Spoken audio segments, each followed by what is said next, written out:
In this lesson, we shall focus on chemistry, grade 12, physical sciences, chemical equilibrium, KC calculations.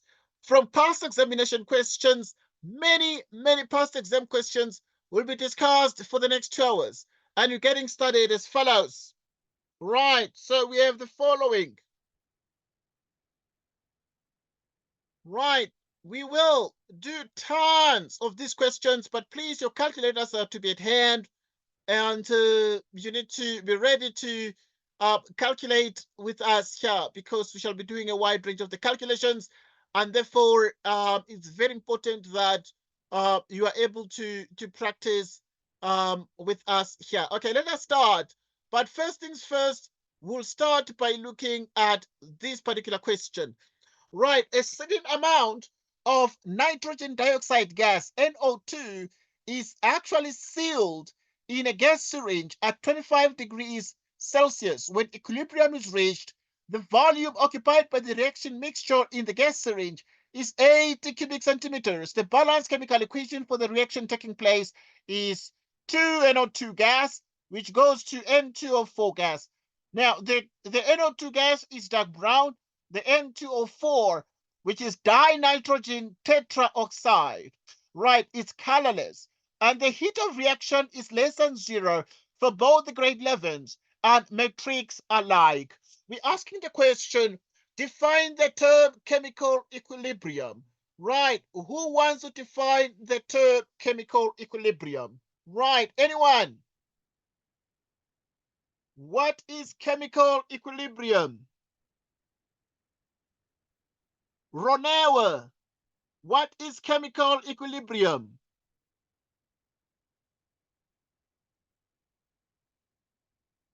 Ronewa, what is chemical equilibrium? Define the term chemical equilibrium. What's the definition? It is the stage in a chemical reaction. The stage in a chemical reaction when the rate of the forward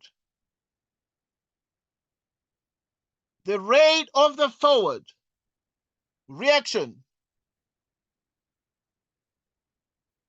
equals the rate of the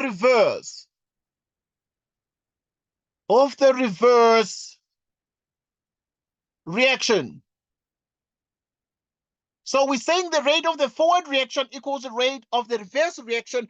And when this happens, we have what we call chemical equilibrium. Where's the question on this one here? Right, stage in a chemical reaction when the rate of the forward reaction equals the rate of the reverse reaction. Okay, you forget all the words in the exam, but when we're dealing with chemical equilibrium, you need to remember that we're talking about the rates. So the rate of the forward reaction equals the rate of the reverse reaction. When the rates are equal, we then say we have chemical equilibrium. Take note of this because it is very, very important for us. We move to the next point and the next question. Right, once again, Nombuso, we will have more contact times during the week. We shall communicate on the group there so that in the evenings you guys can have more chemistry, more physics, and you can be able to understand more things. Move to the next point. Right, the next question is question 6.2. At equilibrium, we have, yes, Renewa. So what does they mean? What do they mean when they say advanced? Yeah, on the definition, I don't understand. What is your question? I'm asking about the definition of chemical equilibrium. Yes. So I don't understand when they say that it is the stage when they in a chemical reaction when About the reversed, what? I don't understand. All right, now once again, all right, you need to understand that we are speaking about chemical equilibrium, and chemical equilibrium occurs in two directions. We have the forward reaction and we have the reverse reaction. The forward reaction is when we have the formation of the colorless substance, which is the dinitrogen tetroxide. And then the reverse reaction is when we have the dark brown color and we have the formation of NO2 gas. Okay, right. So the forward reaction is the formation of N2O4, and the reverse is the formation of NO2. Take note of that. Okay, but I'm sure you'll understand as we go along. Okay. Yeah. All right, thank you. Right, moving on. Right, at equilibrium, the concentration of the NO2 gas is 0.2 moles per decimeter cubed. The equilibrium constant for the reaction is 171 at 25 degrees Celsius. Calculate the initial number of moles of NO2 gas placed in the gas syringe. So how do we therefore calculate the initial number of moles in this particular question? So we proceed as follows. What have they given us? We are told that at equilibrium, the concentration of NO2 gas is 0.2 moles per decimeter cubed. So now what does this mean for us? It means we have the following facts here. Take note. We have the fact that our Kc is actually equal to, right, Kc equals the N2O4, right, which is the concentration of the product, and we divide that by the concentration of the reactant, NO2, and we square everything. Pay attention to this because this is very important for us. And there are some questions I'm going to ask you guys to do, and you shall, participate here. And in particular, Nombuso is very important because it's grade 12, and yeah, Ronewa is grade 11, and sometimes I don't understand. I know very well that you are still doing grade 11, Ronewa, so you're still climbing up the ladder. You know, you are still learning the basics, right? But Nombuso is at grade 12 already, right? So you have 171, which equals the N2O4 divided by the actual concentration of the NO2 gas, right? What is the concentration of the NO2 gas, right? We are told that the concentration of N2 gas at equilibrium is 0.2 moles per decimeter cubed, meaning this one is 0.2 squared. You cross multiply, which is 171 times 0.2 squared. N2O4 equals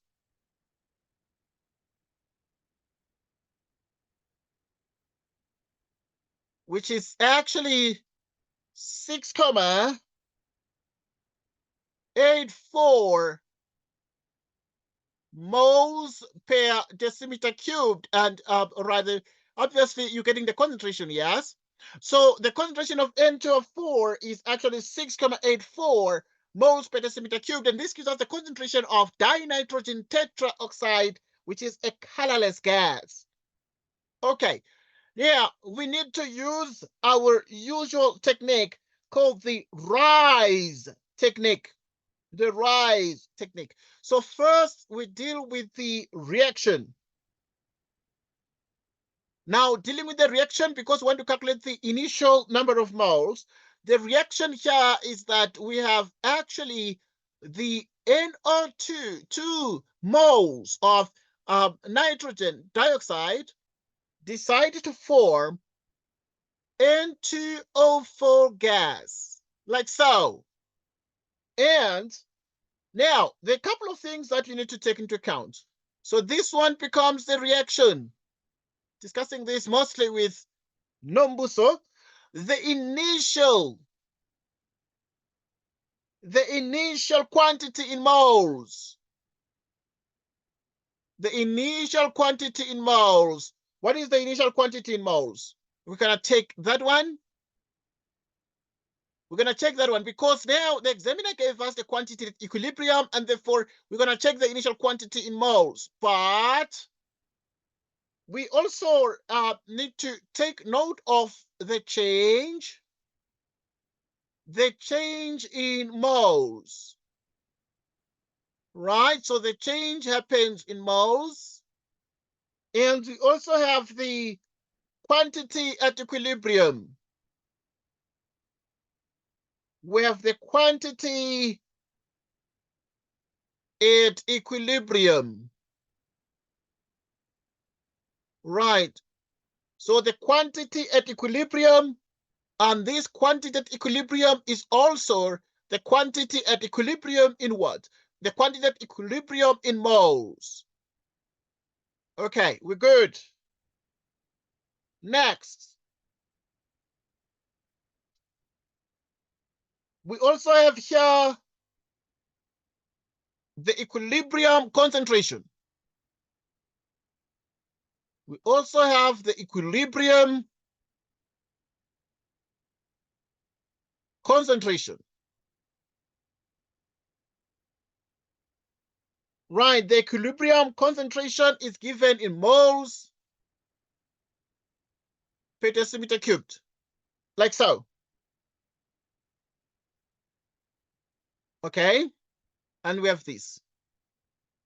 Now, the equilibrium concentration of the N2O4 is actually the same as 6,84 moles per decimeter cubed. But what about the NO2 as concentration 0,2? Right, so quantity at equilibrium.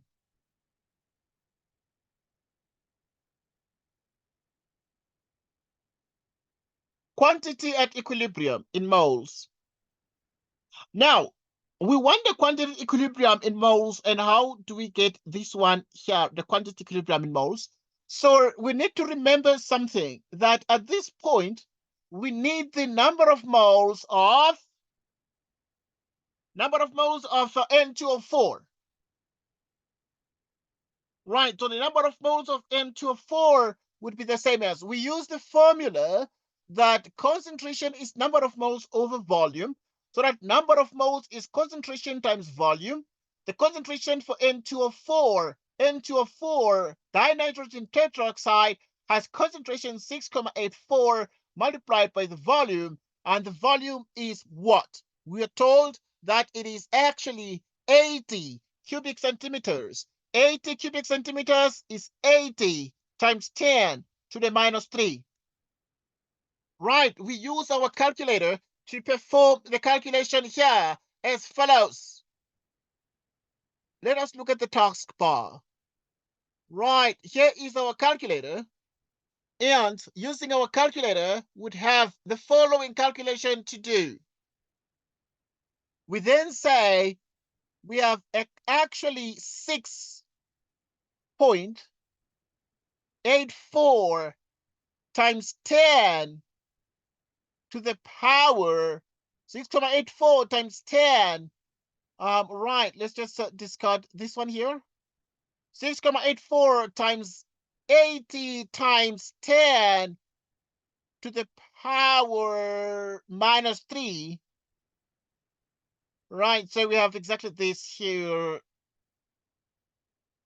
Right, so which is 0.5472.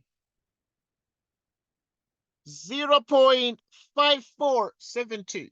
Right, so right here, this one, which is actually 0.5472 mole. Meaning that for the number of moles here, would write here 0.5472 moles. Now, this is the quantity at equilibrium, and then we must also get the number of moles at equilibrium for the NO2. Okay, I'm gonna ask you to define some of the things here, please. I'm gonna ask Nombuso. NO2 would be CV. Number of moles of nitrogen dioxide would be CV, because we're using the formula concentration is number of moles on volume. And this means the concentration is what? Is 0.2 multiplied by the volume. The volume is 80 centimeters. 80 centimeters, you divide by 1,000, you multiply by 10 to the minus 3, and you're able to get the answer. So that in the end, then you have actually the following.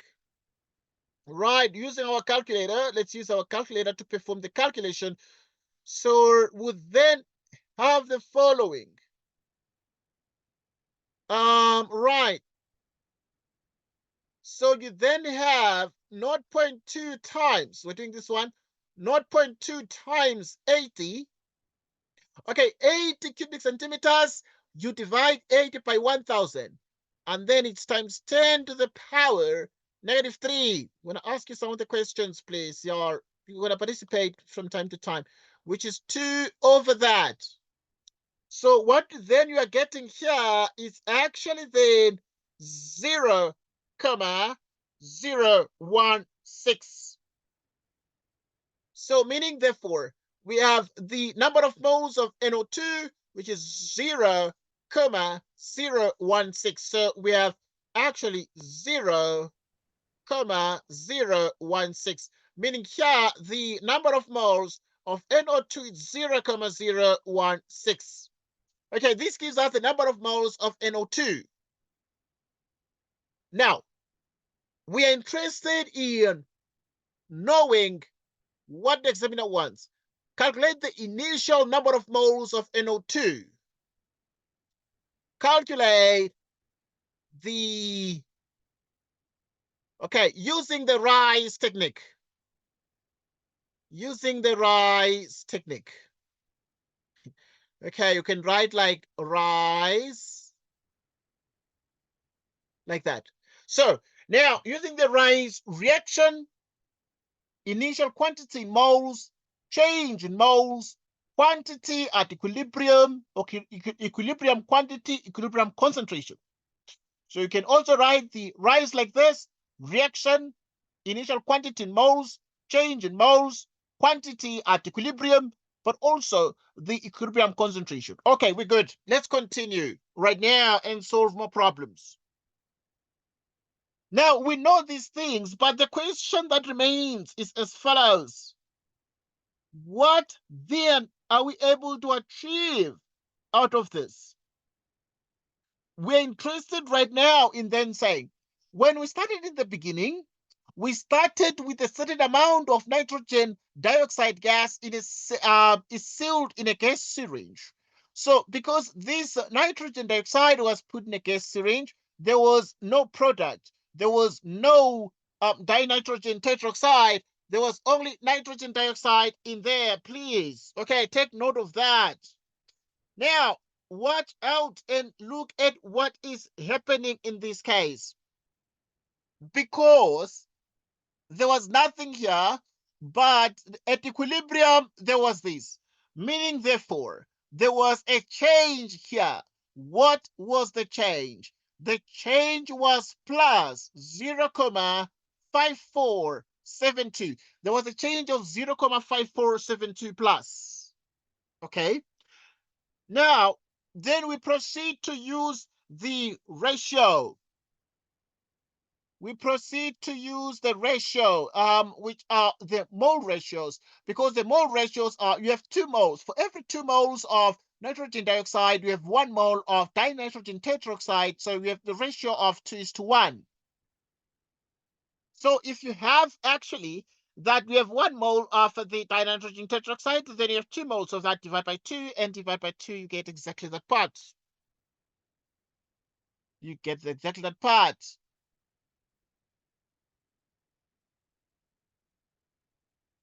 Okay, so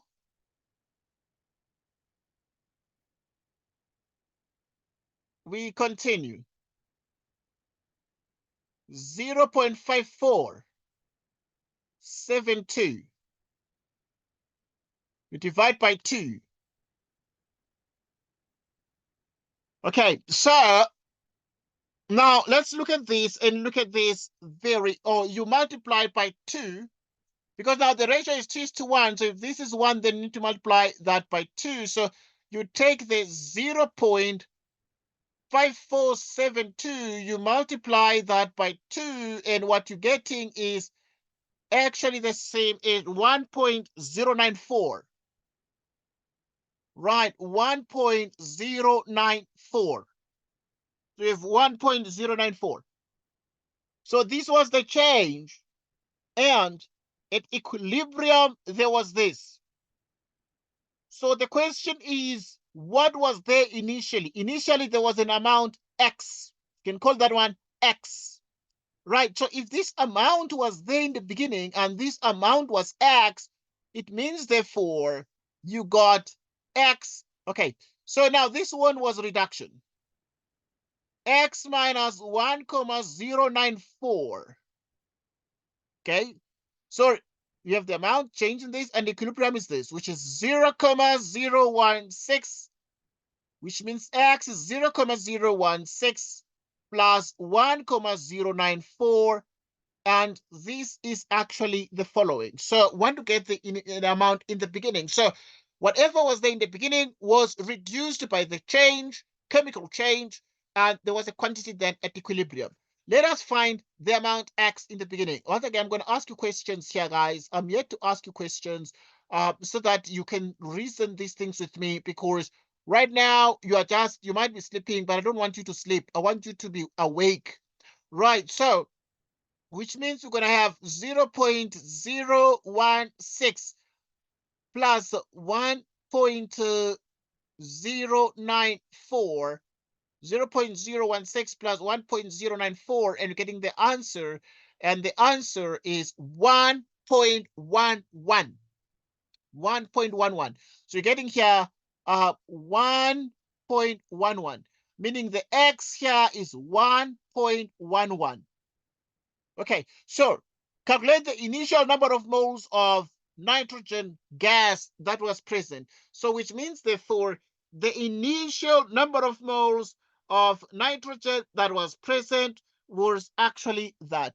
So in other words, we come here and say the initial, right? So right. Okay, all right, okay. Right, so which means therefore we have the initial number of moles. The initial number of moles of NO2 is what? Is actually exactly, right, you can write it like this, is actually the same as NO2, which is the same as what? This initial number of moles, which is actually 1.11 mole. 1.11 mole. Right, for 1.11 moles there. So that is what exactly you're getting. Right, okay, that's fine. We apologize if we lose you there, Nambiso. Right, so we are right back. And then now, we're going to ask you some questions from time to time, and then you can participate with us, and you can share your thoughts. Because now we need to calculate the initial number of moles of nitrogen dioxide gas placed in the gas syringe. And we found that it is actually 1,11 moles, and that is the answer to the question. And we proceed to solve the next problem. We proceed to solve the next problem. Right, so the next problem is full of syringes. It's full of syringes, and let us take a look at the syringes here and see what the syringes are doing. A certain amount of nitrogen dioxide gas is sealed in a gas syringe at 25 degrees Celsius or 25 degrees centigrade. When equilibrium is reached, the volume occupied by the reaction mixture in the gas syringe is 80 cubic centimeters. Right, now the balanced chemical equation for the reaction taking place is this one. We agree, therefore, that the NO2 gas is converted to N2O4, meaning the dark brown gas is converted to colorless, and the heat of reaction is negative, meaning we're dealing with, in the minute the examiner says delta H is negative, less than 0, it means we're dealing with what we call an exothermic reaction. Exothermic reaction. The diagram below shows the reaction mixture in the gas syringe after equilibrium is established. The pressure is now increased by decreasing the volume of the gas syringe. Now, the pressure is now increased. Somebody increases the pressure. How do they increase the pressure? The pressure is now increased by decreasing the volume. Okay, the volume was up to here. And then now you can see they're decreasing the volume. Now they're pressing the plunger into the syringe, like shown. All right, right, at constant temperature, when they're maintaining the temperature constant, as illustrated in the diagram below. Immediately after increasing the pressure, the color of the reaction mixture in the gas syringe appears darker than before. After increasing the pressure, after pressing like so, the color of the reaction mixture in the gas syringe appears darker than before. It was lighter, but now it's darker. Give a reason for this observation. Right. Nombuso, what do you think the answer to this one is? Why is it that now it is darker here when it's pressed, but here it is lighter? Why is that the case? Why do you think is the reason, Nombuso, to this particular color change here? Right. What do you think is the reason for this? When we press the plunger, we make sure that the molecules have a smaller surface area, and therefore we say in 6.3.1, the color becomes darker because when we press the syringe like this, concentration of the gases increases. Concentration of the gases increases. Concentration of the gases increases. Right, so we are saying concentration of the gases do what? Increases. Or you can say molecules become, okay, just one mark. You can say molecules become more condensed. Molecules become more condensed. Or move closer to each other.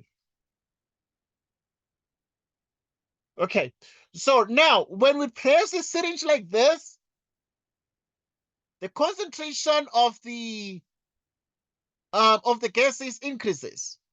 Okay, so we increase the concentration by decreasing the volume and increasing the pressure, because now the pressure is increased. If you increase the pressure, then the volume becomes smaller, and therefore now you're able to see that the volume is decreased. And when that happens, concentration of the gases increases. Molecules become more condensed or move closer to each other. Molecules become more condensed and move closer to each other. Molecules become more condensed and move closer to each other. Okay, we're good. We're good. What else do we need?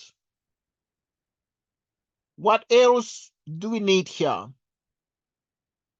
So we're able to see that is the answer to this question 6.3.1.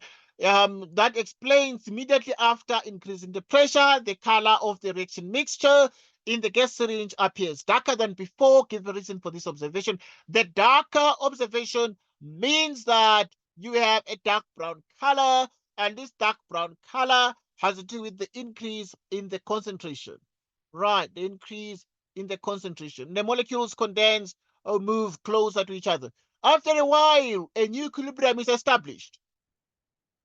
As illustrated below, the color of the reaction mixture in the gas syringe now appears lighter than the initial color. Why? Use the Chatelier principle to explain the color change observed in the gas syringe. Let's use the Chatelier principle to explain the color change in the reaction mix in the gas syringe. Why does the color change right now? We look at that. Now the color was dark, but now somebody just allowed this syringe to sit there. They allowed this to sit there, but now the color is lighter. Why is it lighter? Because we actually saw that it was darker. Now it's becoming just lighter on its own. Why is this the case? Right, now, obviously there are 3 marks allocated, so we need to write a little bit more, at least 3 points. Right, point number 1, increase. Increase in pressure. Increase in pressure favors. Increase in pressure favors the reaction. Favors the reaction that leads to smaller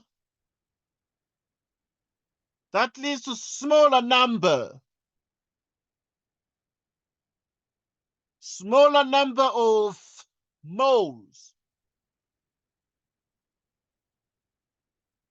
or volume of gas. Right, so increase in pressure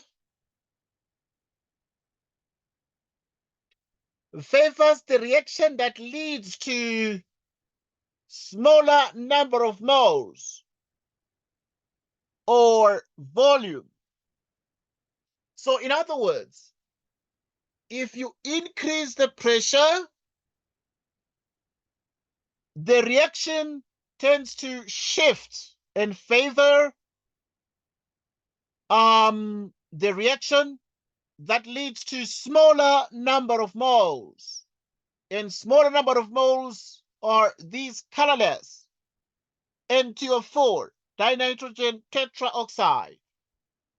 Okay, there are more points that we need to state. The second point would be that the forward reaction is favored. Right, so we have that the forward reaction is favored. Forward reaction is favored. The third point is number of moles.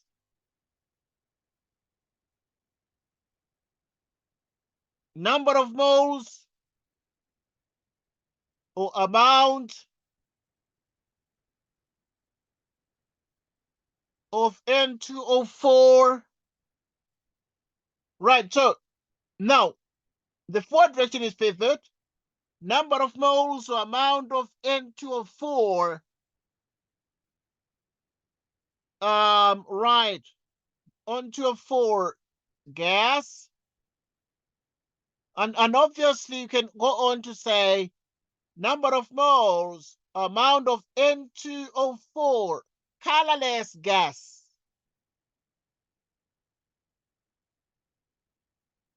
Colorless gas. Right, colorless. Right, colorless gas increases. Colorless gas does what? Increases. Number of moles of N2O4, which is the colorless gas, increases.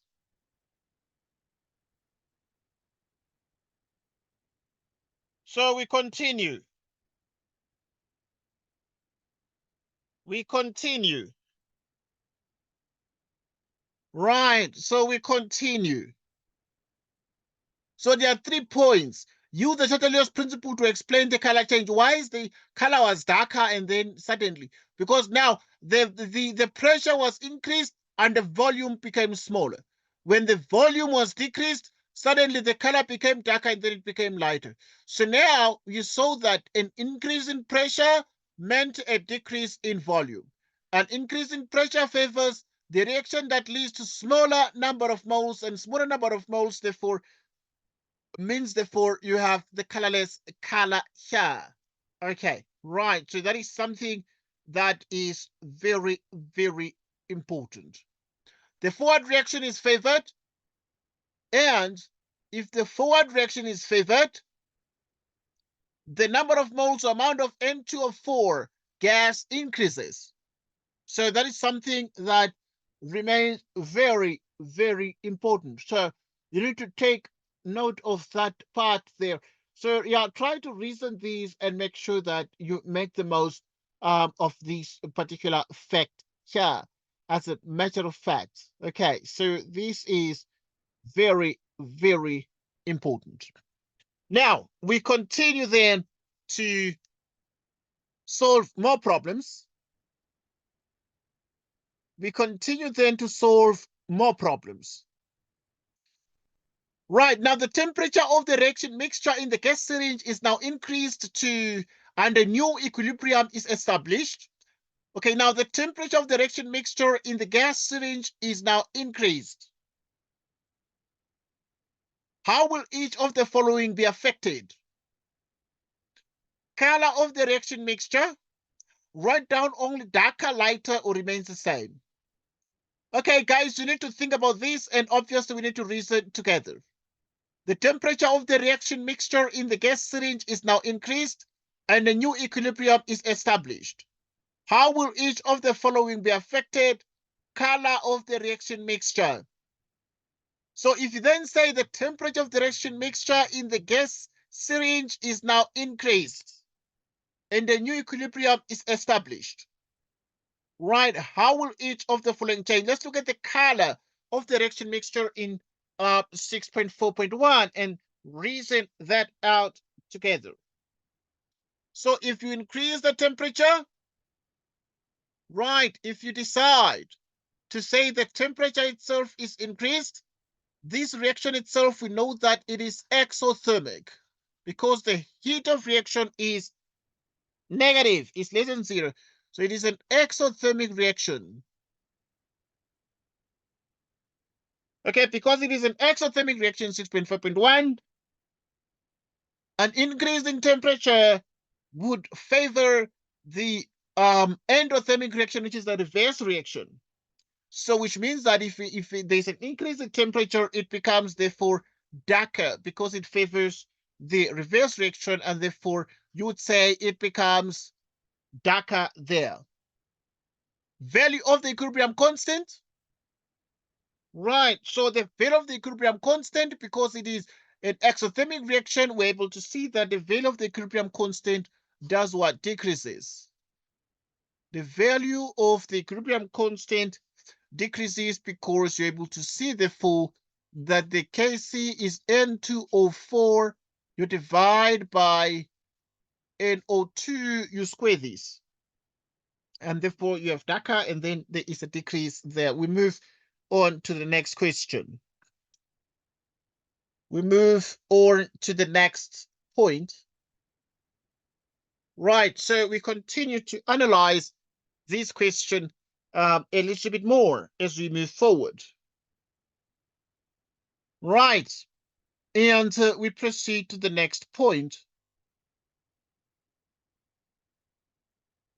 Right, now moving to the next question, we have the following. We have the following. I want us to spend time on this question as well. I want us to spend time on this question, but at least a significant amount of time on this question. Right, so now the reaction between hydrogen chloride and oxygen reaches equilibrium in a closed container according to the following balanced equation. Hydrogen chloride gas and oxygen gas form water, and also they form 2Cl2 gas when the heat of reaction is minus 113 kilojoules. In this reaction, is this reaction exothermic or endothermic? And we need to give a reason for the answer. Obviously, there are a couple of things that remain very, very important here. So now, right, let us reason this out together and make sure that we understand this very, very well. So we are looking at question 7.1. We're looking at question 7.1. Right, looking at question 7.1, what do we then say here?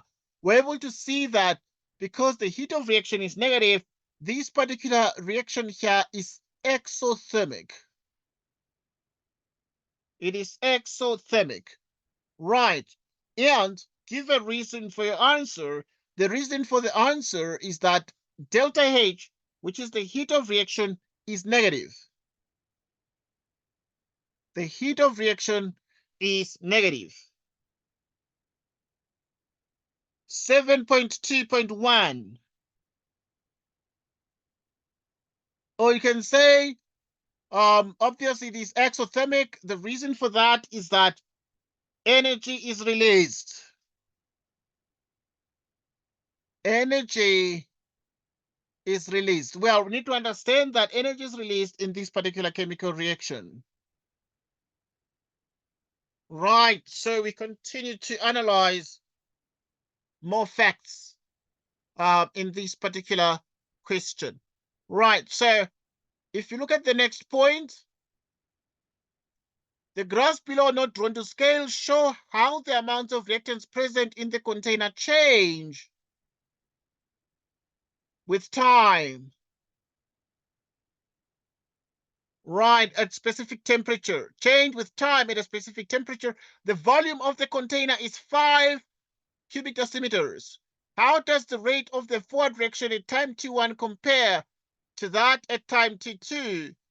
Write down greater than, smaller than, or equal to. Use the graphs to give a reason for your answer.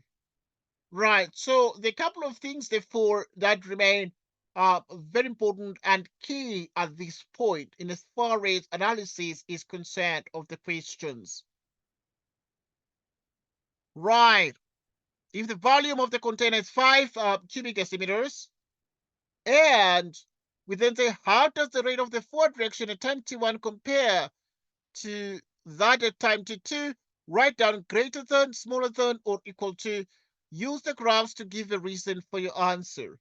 Right, now, the couple of things that remain very, very important here in 7.2.1, you are able to see that now at time T1 compared to time T2, time T1 compared to time T2, and how does the rate of the forward reaction at time T1 compare to that at time T2, right there. But you're able to see that here it was going down much steeper, and here is less steeper, and it started leveling off there towards time T3. So you're able to see that at time T1 there was a greater greater reaction rate, right? So in other words, we're able to say that it was greater than. It was greater than. Right. Moreover, obviously use the graphs to give a reason for your answer, and the reason for the answer is that you have steeper gradients. Right, the reason for that is that you certainly have steeper gradients. Right, the reason for that is that you have steeper gradients. Right, steeper gradients. Next. If you look at 7.2.2, how does the rate of the forward and reverse reactions compare at time t3? Write down only greater than, smaller than, or equal to. How does the rate of the forward and reverse reactions compare at time t3? Right, so obviously you're able to see that at time t3, this graph has leveled off. Since the graph has leveled off at time t3, you're able to see that the rate of the forward and reverse reactions are equal to. So the rate of the forward and reverse reactions are equal to. Right, so we have that equal to. Because we can see that at time level 3, the graphs have leveled off, meaning we reached equilibrium. Because now, if you look at the graph that displays the amount in moles, if it levels off, then the rate of the forward and reverse reactions are equal because the amount in moles are constant.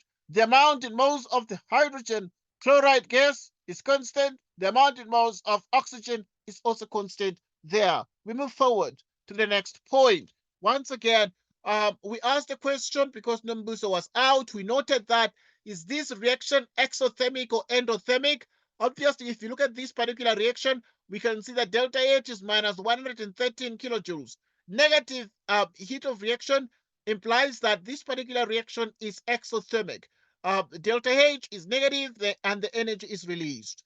Now, if you look at 7.2.1, how does the rate of the forward reaction at time T1 compare to that at time T2? Write down greater than, smaller than, or equal to. Use the graphs to give the reason for the answer. So you're able to see that at time T1, the graphs are both steeper. At time T2, the graphs are beginning to level off. So if somebody is asking you to compare the rate of the forward reaction in each of these instances, you're able to see that the rate was faster, and therefore, because the rate is faster when the graphs are steeper, the graphs started to level off just as equilibrium was reached there and achieved by time T3, meaning we have greater than. So the rate of the forward is greater than, and then we have steeper gradients there. We move to the next point. Next point. Right, we move to the next question. Right, we move to the next question. Right, so right, we continue. Okay, we're gonna ask you some questions.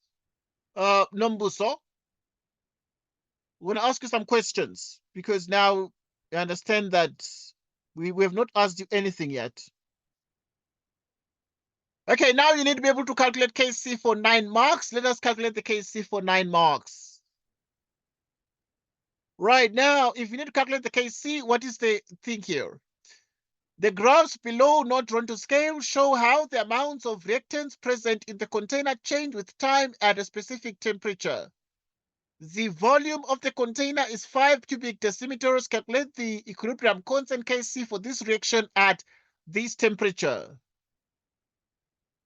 So we need to calculate the equilibrium constant Kc for this reaction at this particular temperature. Right, so let us look at these and actually calculate these together. Right, so obviously we're dealing with Nombuso here, and Nombuso, you'll have to obviously discuss this question with us. We have the reaction. The reaction is that we have okay, I'm just writing this reaction. I would need your participation here because we want to calculate the KC of this one for 9 marks. And this is a past exam question that was asked in one of the past metric papers, and we're discussing it together right now. But I'm going to ask you some questions as we move along. But now I'm still trying to draw the table here so that I can obviously ask some questions. We have the reaction using the RISE technique. So now we decide to use the RISE technique, and now you can write like this, okay? Or you can write RISE with EE like that. So now if you have the, then we have the initial quantity, right? I'm yet to ask you the questions, but I'm still trying to draw the table. So initial quantity in moles, okay? Let's deal with the initial quantity in moles. Right, initial quantity in moles. Right, so if you have the initial quantity in moles, then let's draw a horizontal line like this. All right, I want to test your understanding of this topic here because there are a couple of questions shall do. Then we have quantity at equilibrium. With the quantity at equilibrium, which is also in mole.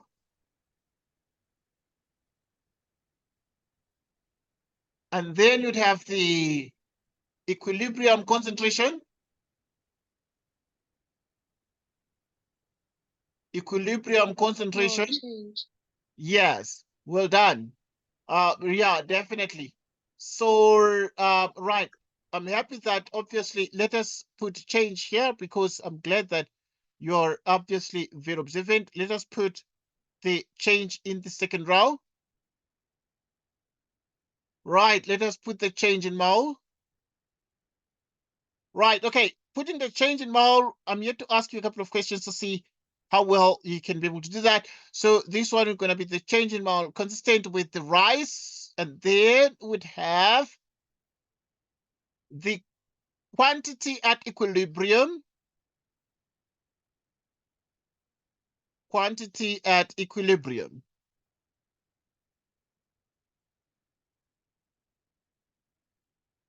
Quantity at equilibrium. Okay. So if you have the quantity at equilibrium, okay, and the quantity at equilibrium is also in moles. Now let us fill in this table and complete this table. We're going to complete this table here and see what we get. Okay. Now we start with the table. If starting with the table, then first things first, we have this graph here. And this one is HCl, hydrogen chloride gas. It starts at 1 mole. We have oxygen, which starts at 0.3 moles, but at equilibrium, oxygen has number of moles 0.1. Okay, they just brought this one in one of the supplementary papers of the matric exams. Now, the question we're asking is, what is the initial number of moles of HCl? Hydrogen chloride, according to the graph. I hope you're able to see this graph. Are you able to see this graph, Nombuso? Yes, sir. Okay, right. I want to put the initial number of moles for HCl. So, what are we going to put here? Looking at the graph, because the story has nothing. This story has nothing. But looking at the graph, what is the number of moles of HCl? What do you think? I think it's 1.0. It's 1.0. Well done. What is the number of moles of oxygen? Initially, oxygen. What is the number of moles of oxygen initially? 0.3. Well done. It is actually 0.3. I'm trying to test you. Okay. You'll forgive me because I don't want you to keep quiet too much because you're going to sleep. Okay. Looking at the graph, in this reaction, we are starting with hydrogen chloride and oxygen, and we are mixing them up. What is the initial? We're looking at the initial row, initial number of moles of water vapor. It's like water vapor, water being a gas. What do we put here in the table? What do you think? 1.3, sir. Okay, that's fine. That's fine. Because now obviously you can see that this one is 1.0 for here because it's like HCl, and then it's 0.3 because the O2 is there. But remember, if we're mixing HCl and oxygen in the beginning, it means we did not have, there was no water, there were no products. There were no products in the beginning. So we did not have any products. We had only the reactants that we're mixing. So we're still mixing the HCl and the oxygen in the beginning. Okay. Now, at equilibrium, because this equilibrium is when this graph's level. For oxygen at equilibrium, the number of moles for oxygen at equilibrium is 0.1 because this is the amount in moles, number of moles of oxygen at equilibrium. So now we go and we look at the quantity at equilibrium in moles for oxygen. It's 0.1. Okay, I'm asking you the question. We're trying to complete the table together. How much is the change here? If the initial amount of oxygen, number of moles of oxygen is 0,3, the quantity at equilibrium is 0,1. How much is the change here? What do you think? How would you get the change here? 0, What is it? 0,2. Well done. Negative 0,2. Negative 0,2. Right. If the change is negative 0,2, what is the change here? What do you think? I'm trying to test you. You'll forgive me because I don't want you to sleep. Okay, for oxygen, we said it's 0,2, right? Because it is 3, it's because we have 0,3 minus 0,2, and it is 0,1. But what is the change here in this block here? What is the change here in this block here? So I think it's 0. Okay, that's fine. Because we're still learning, I'm trying to train you. I'm trying to see what you think. Because if I just give the answers like that, then you're just gonna be like, okay, that's what the answers, and then what? You see? Now, So, yes. so according to my understand, I think say Yes. to get the answer of change, yeah, Water to and yes, H2O or 2, yeah, 2 yes, H2O. I think I must do a ratio calculation. Yes, you must do the ratio calculations. Because what is the ratio? The ratio is 4:1. Well done. Yes, you must do a ratio calculation because I'm trying to test you to see what the ratio, if you can do the ratio calculation.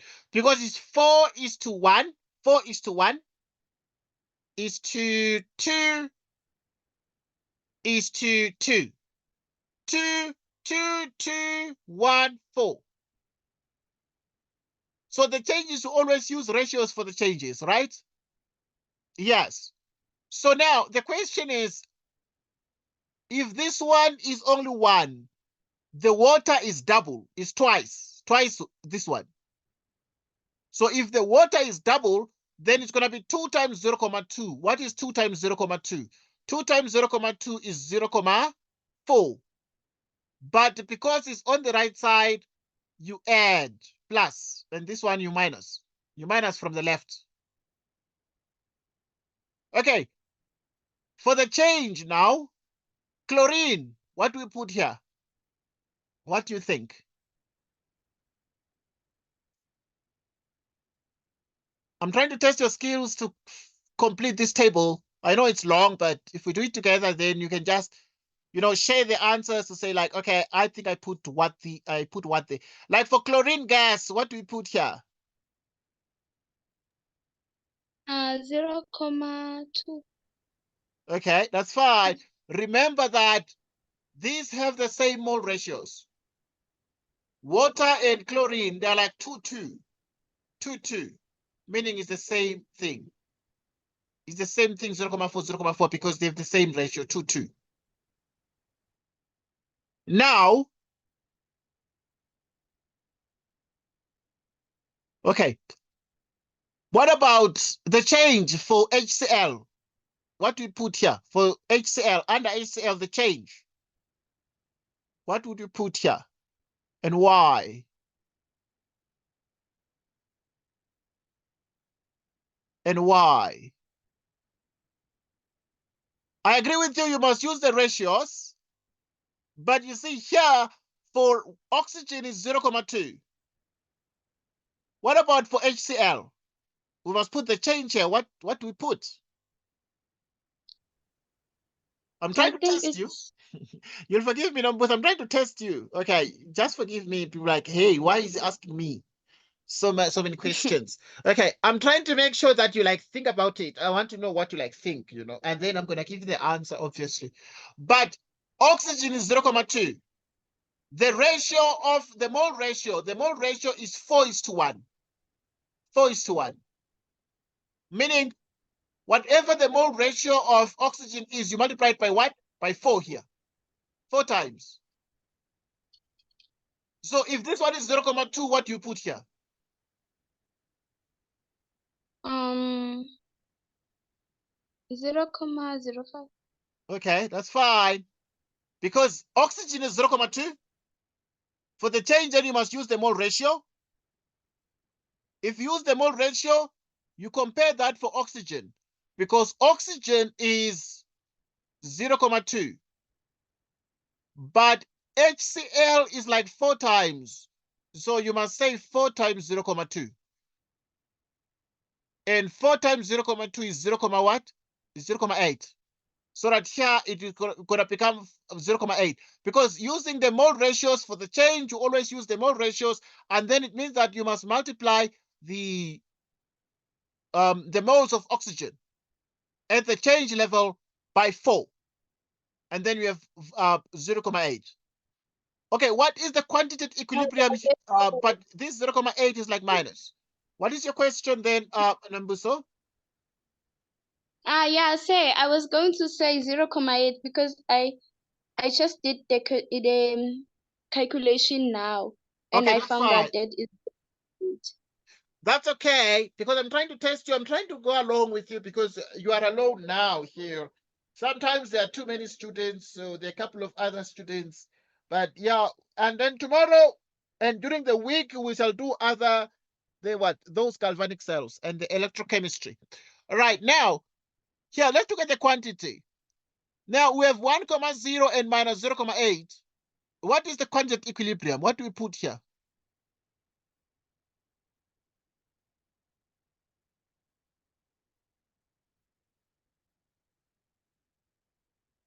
What do we put here?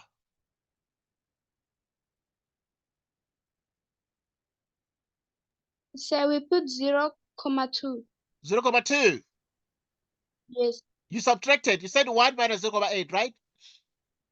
Yes. Yes. So 1 minus 0.8 is 0.2. Okay, now here, what do we put here? Underwater. Because the initial is 0, and then the change is 0.4. Then what do we put here? 0.4. 0.4. We add up the 0 and 0.4, right? And then here, what do we put? Because for chlorine gas, there's 0 and then there's 0.4. Then what do we put here? 0.4. 0.4. Well done. Now, equilibrium concentration. Concentration. Okay, the equilibrium concentration would be number of moles on volume. Number of moles is 0.2. The volume is 5. Okay, if you use a calculator here, it becomes 0.04. Here is 0.1.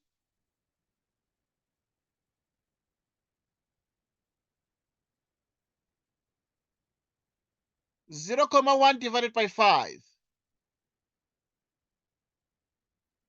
which is 0.02.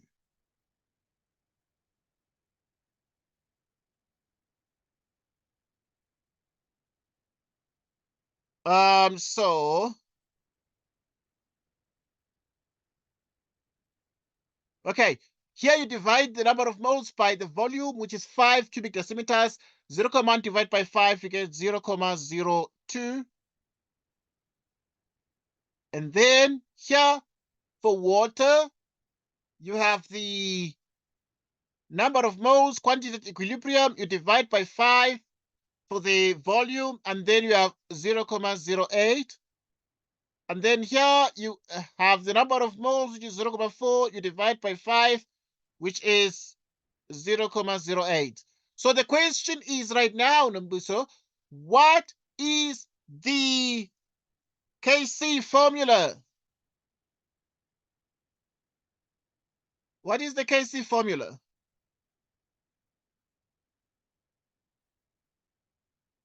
Okay, the KC formula will be the concentrations of the products. Right, so you have water squared, and then you have chlorine gas squared, and then you divide by HCl to the 4th power, and then you have oxygen. Kc equals, what is water? Water at equilibrium concentration is going to be 0.08 squared.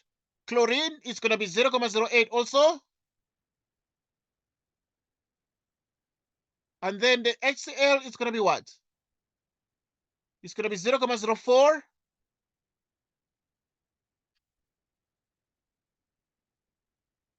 Oxygen is going to be 0.02. Kc. You divide all these things, and then when you get the answer, it becomes what? 800. So in the end, then what we're getting here is that the Kc is going to be 800. The Kc is going to be exactly 800 here. Okay, so I was just trying to test your skills when it comes to dealing with the tables. Okay, and completing these tables using the RISE technique. But let us move on to the next question, because this lesson is being recorded for control and quality purposes, and you'll have access to this recording at the end of our lesson. Now, if you look at 7.3, now the temperature is now increased. Remember, the heat of reaction is minus 113 kilojoules, and this reaction, because it's negative, the heat of reaction is negative, it means that we are dealing with an exothermic. Right, it means that we are dealing with an exothermic reaction. We are dealing with an exothermic reaction. The temperature is now increased. Somebody increases the temperature. How will this change affect the value of the equilibrium constant? What do you think, Nombuso? If we increase the temperature of an exothermic reaction, how will this affect the value of the equilibrium constant? How will the equilibrium constant be affected? What do you think? I think it's decreased. Yes, it's gonna actually decrease. So it decreases. Well done. It decreases because it's exothermic. When you increase the temperature, the reverse reaction is favored. When you increase the temperature, it favors the endothermic reaction. If the forward reaction is exothermic, it means the reverse reaction is what? It's endothermic, and therefore there's going to be a decrease. Okay, good. And obviously, explain your answer. So the explanation for this is that a higher temperature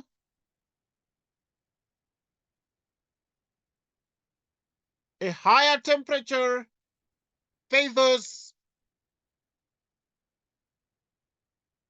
the endothermic. The endothermic reaction. Higher temperature favors the endothermic reaction. And you can then proceed to then say the reverse. The reverse reaction is favored. Next. Or you can proceed to then say another point. You can say there are less products. We're going to have less products, or you're going to have more reactants. We're going to have more reactants. Because the reverse is favored. Why is the reverse favored? Because the reverse reaction is endothermic, because the forward is exothermic. We move to the next question. 7.4.1. How will each of the following changes affect the equilibrium concentration of Cl2? If we then say we have 4 moles of, for every 4 moles for every 4 moles of hydrogen chloride gas plus 1 mole of oxygen gas, we have 2 moles of H2O gas plus 2 moles of Cl2 gas. How will each of the following changes affect the equilibrium concentration of Cl2? Write down increases, decreases, or remains the same. Water vapor is added into the container. So we have this particular situation, and we know that the heat of reaction is minus 113 kilojoules, but we're saying water vapor is added into the container. What do you think, Nombuso? How will this affect the equilibrium concentration of chlorine gas? How will the chlorine gas concentration be affected at equilibrium, the equilibrium concentration of chlorine gas, if we just add water vapor into the container? We just add water. This one, we increase water vapor into the container. How will this affect the thing? What do you think? So I think will How will this affect? How will this affect the Cl2? Right. Obviously, right. We agree with you there. So the Cl2 will decrease. The Cl2 decreases. The Cl2 concentration will decrease.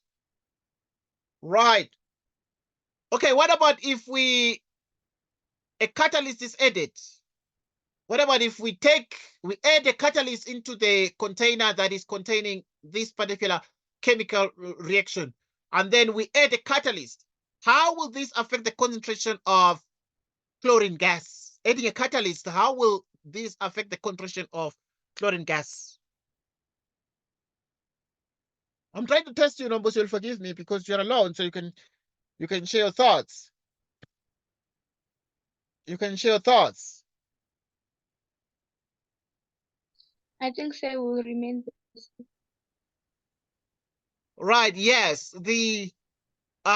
that is true that it remains the same. Well done. So it remains the same. Right, so indeed that will remain the same. It remains the same. The volume of the container is increased. If we have this particular reaction mixture and suddenly the volume of the container is increased, how will this affect the equilibrium concentration of Cl2 gas? If now we make the volume of the container to increase, or we make it larger, right? How will this affect the equilibrium concentration? What do you think, Nombuso?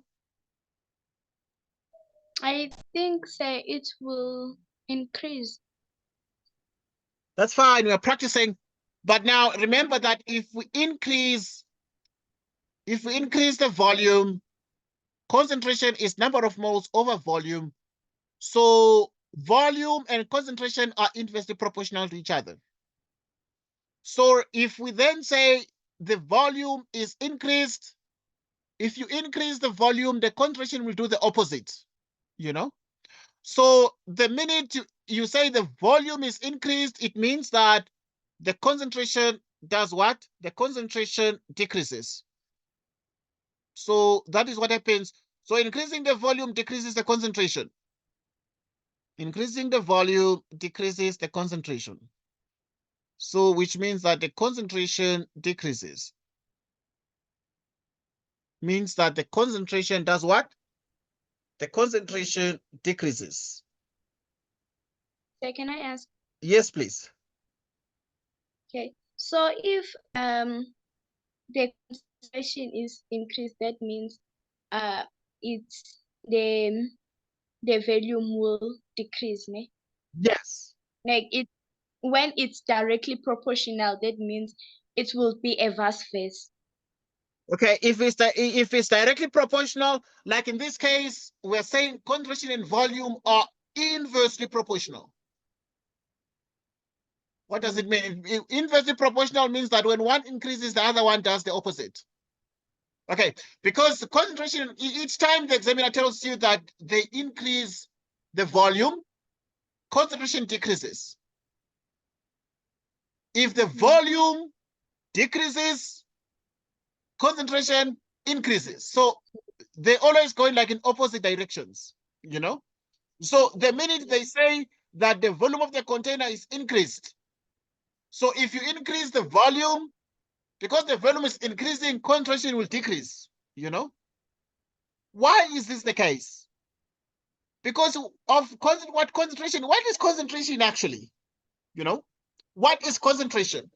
Concentration is number of moles on volume, and this means that it is the number of moles. If you take a container, you put the gas here, you put the gas molecules, it's number of moles per cubic decimeter.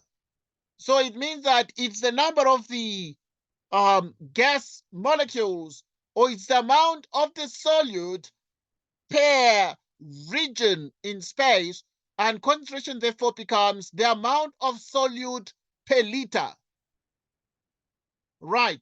So of a solvent. So in other words, in the end, the concentration is such that if you increase the volume,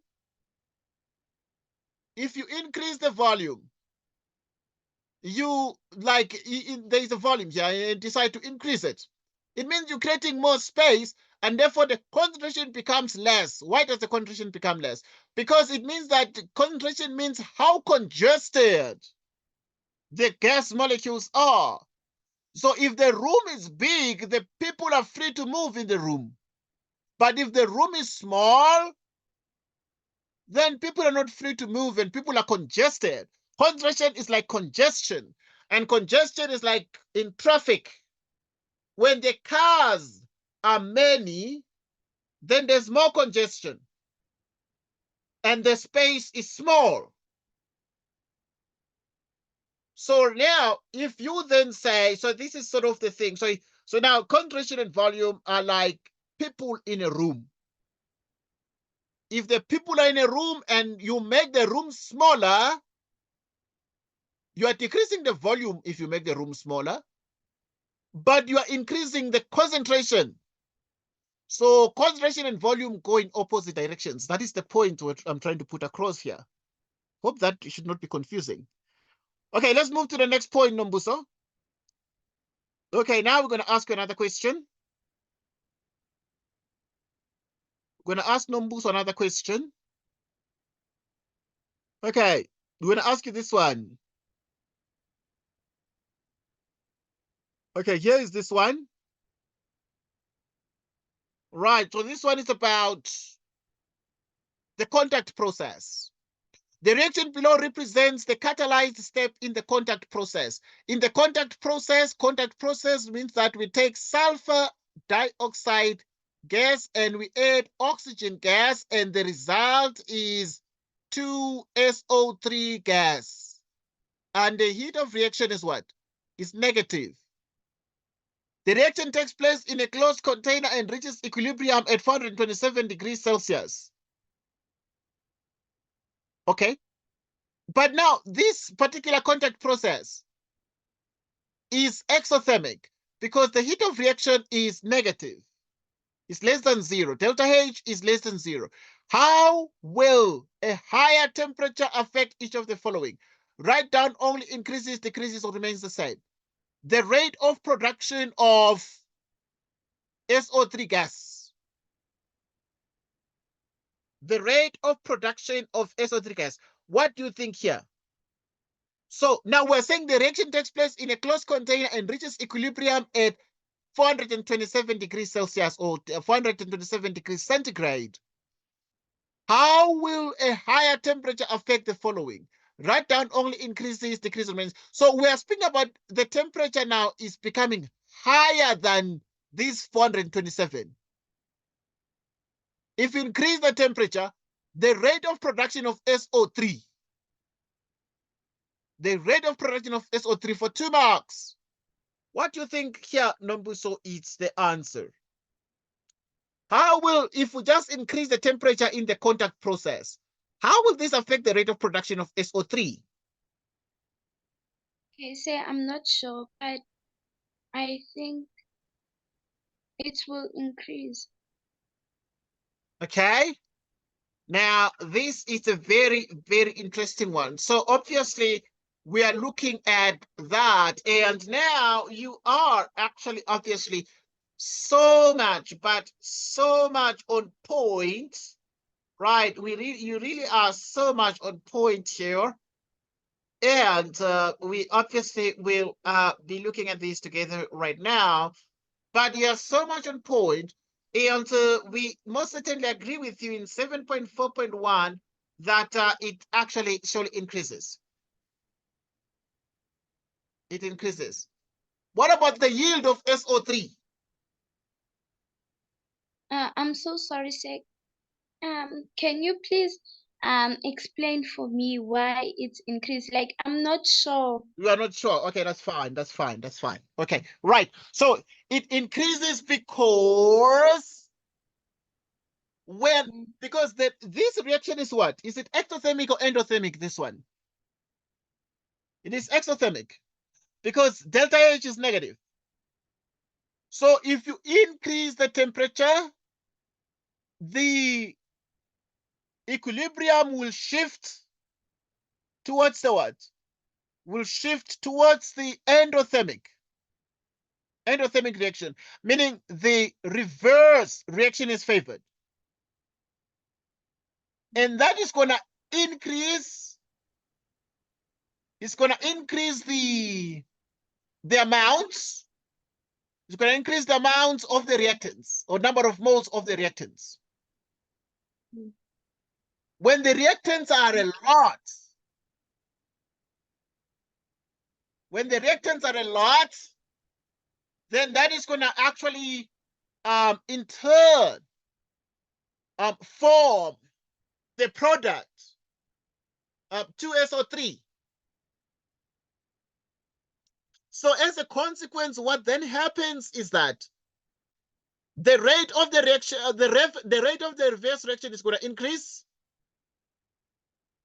but because it is exothermic, because the forward is exothermic, the forward is exothermic and the reverse is endothermic. So the rate of the reverse reaction is going to what? It's going to increase because the reverse reaction is favored because it is endothermic. When the rate of the reverse reaction increases, more of the reactants are formed, and that will then increase the rate of the forward reaction. Why? Because if the rate of the reverse reaction is favored, a new equilibrium is reached. Where a new equilibrium is reached, it is reached at a faster rate because there is a higher temperature now than before, and this higher temperature increases the rate of the what? Of the reverse. But if the rate of the reverse reaction is favored, in the end, then a new equilibrium is reached, but is reached at a faster rate for the reverse reaction. But now, when the rate of the reverse reaction is higher, then the rate of the forward also is higher because the rates must be equal in the end. For equilibrium to be reached, the rate of the forward and the reverse must be equal to each other. So because the rate of the reverse is going to increase, and in the end, for equilibrium to be reached, the rate of the forward and the reverse will have to be equal. That means, therefore, the rate of production of SO3 will also increase. Any question? Yeah. So say I will be right if I said when what's in the reactant, when the temperature is high, the reactant will decrease, ne? Yes. Yeah. Then when the temperature is high, you think about is the forward reaction exothermic or endothermic? That's the first thing you think about. Okay.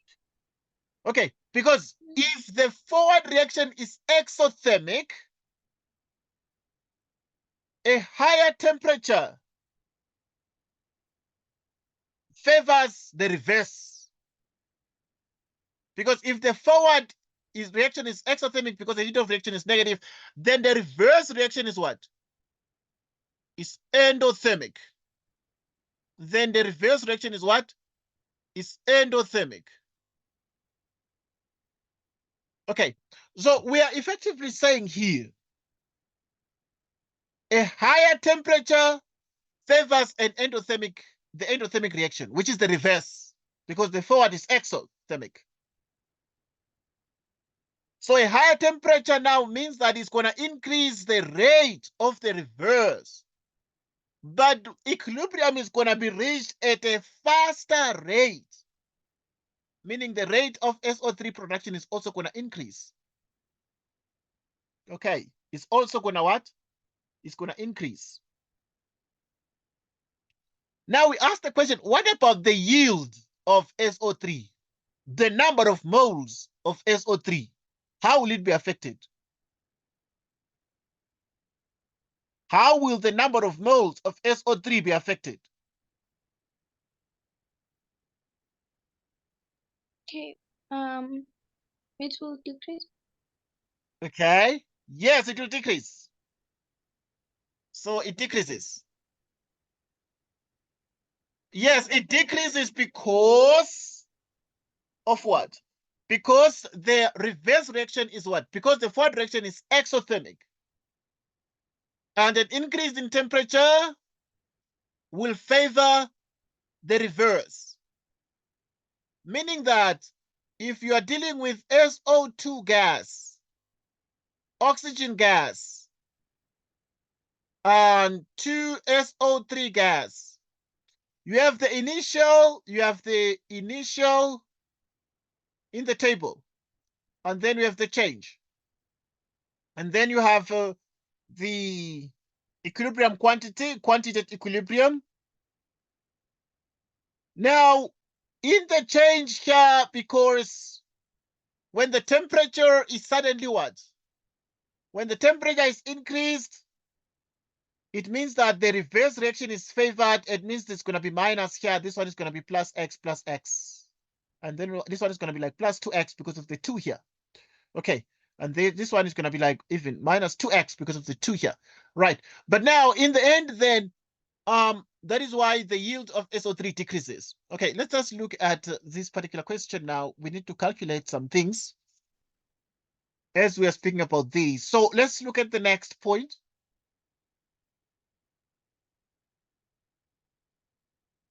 Let's look at the next point. The reaction is investigated on a small scale in the laboratory. Initially, 4 mole of SO2 gas and an unknown mass X of oxygen are sealed in a 2 cubic decimeter flask. Okay. So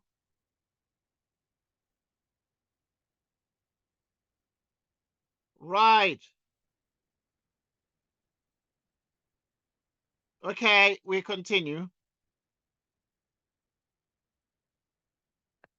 We continue. Right, we are here and we continue. We must certainly continue. Yes. All right, right. We're saying right now, the reaction is investigated on a small scale in the laboratory. Initially, 4 mole of SO2 gas and an unknown mass X of oxygen are sealed in a 2 cubic decimeter container. Right, okay. Right, okay, yeah. Okay, in 2 cubic decimeter flask and allowed to reach equilibrium at a certain temperature. At equilibrium, it is found that the concentration of SO3 gas present in the flask is 1,5 moles per decimeter cubed. Right. Right.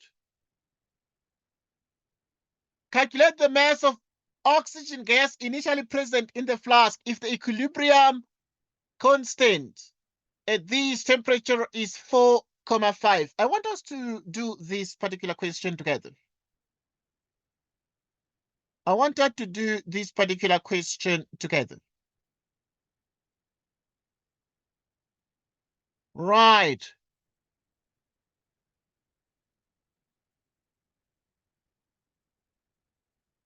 Right. Let us do this particular question here. Okay. Right. So for this one,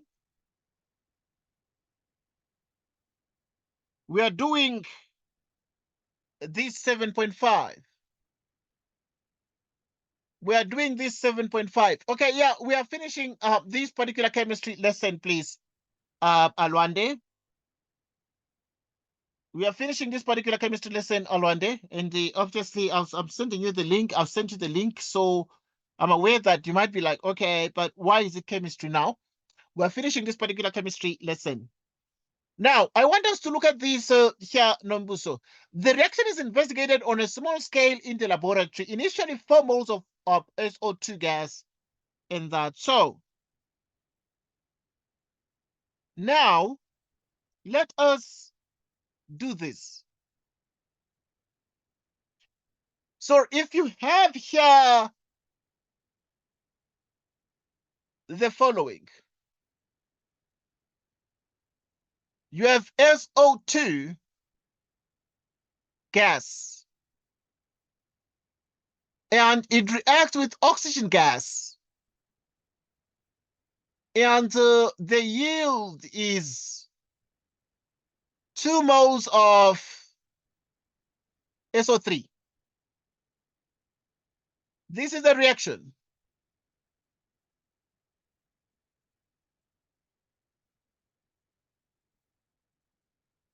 Initial quantity, mole.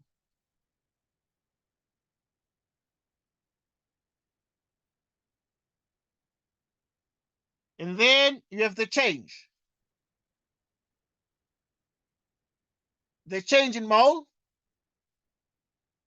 Right, what we're finishing this here. All right, so yeah, I want us to participate here on Nombuso. So I will obviously expect your participation, please, here. And then we have the quantity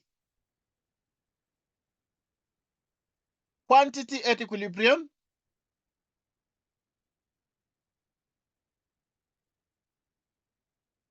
Quantity at equilibrium in mole.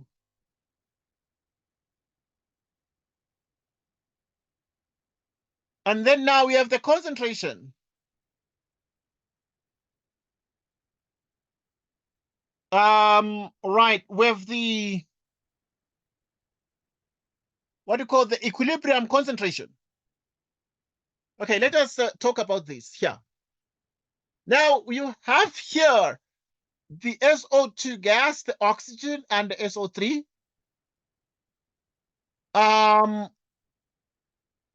Now, please, let us reason together here in terms of how the examiner structured this question. At equilibrium, it is found that the concentration of, okay, what are we supposed to do?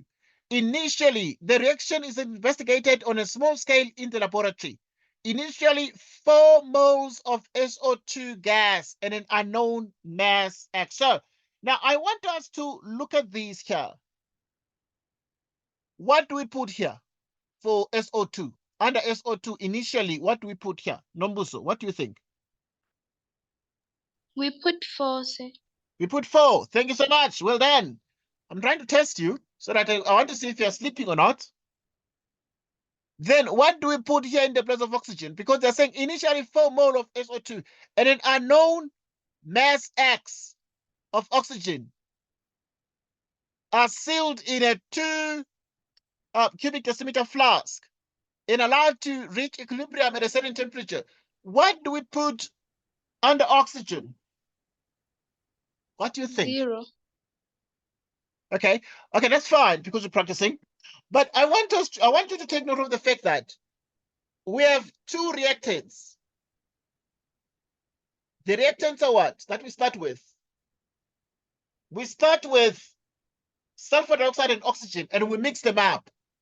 If we mix, this is called the contact process. Contact process, it's the chemical reaction between sulfur dioxide and oxygen to form sulfur trioxide. Right. And obviously this happens in the presence of a catalyst, vanadium pentoxide.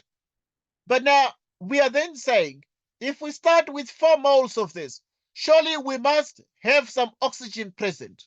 And the examiner is then saying it is an unknown mass X of oxygen are sealed in a 2 cubic decimeter flask. So now the question is, I want to know what we put here. I want to know what one needs to put there. Because what is the mass of oxygen? It's X. How do you convert mass to the number of moles? Because we must put number of moles or we must put concentration in this table. How do you convert the number of moles to how do you convert the number of moles to right, how do you convert mass to the number of moles? Because we have unknown mass X. How do you convert mass to the number of moles? Yes? So can I try to answer your first question? Yes, please. Yes, it's 3 mole.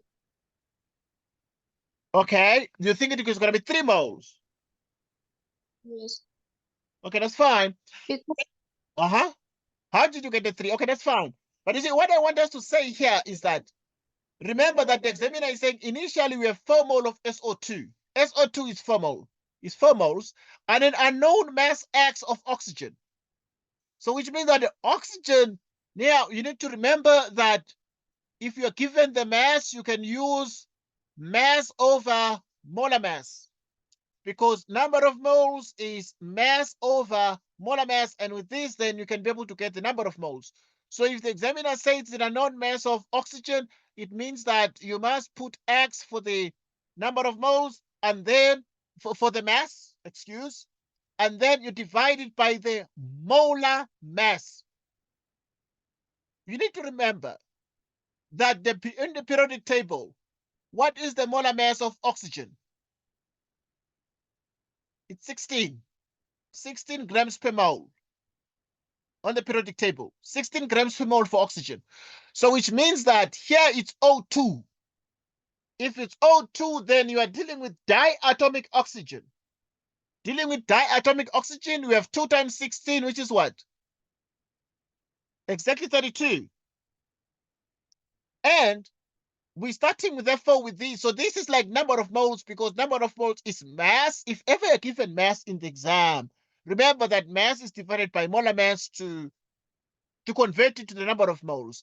So that now here in the beginning, we have 0 products because we are starting with the reactants, and initially we have only reactants and there are no products formed immediately in the beginning, when we only have sulfur dioxide and oxygen and we're still mixing them up and we have not got any products there. Now we're asking the question, what is the examiner went on to give some other things. At equilibrium, it is found that the concentration of SO3 present in the flask is 1,5 moles. At equilibrium, what is the concentration here? At equilibrium of SO3, at equilibrium, you have the equilibrium concentration, and the equilibrium concentration is 1,5.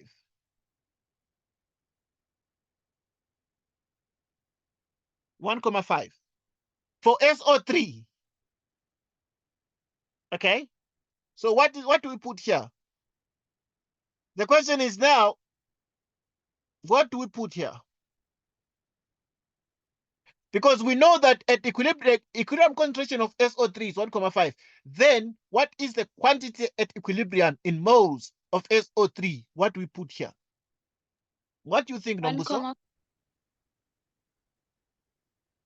1,5. Okay, that's fine. Because now the quantity at equilibrium is number of moles. Okay, so now, what is the number of moles? If you are, so concentration is number of moles over volume. Number of moles would be concentration times volume. Right, so the number of moles is going to be exactly concentration times what?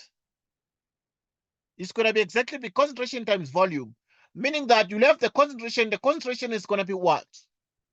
The concentration here is 1,5 times the volume. The volume is 2. What is 2 times 1,5? It is exactly 3. So which means that the quantity equilibrium is 3. Okay, well, we're just learning how to complete the table here. Okay, yeah, I'm mentioning what time. And one day, I can see you. I can see you, please. I'm not ignoring you. Okay, yeah, Orlando went.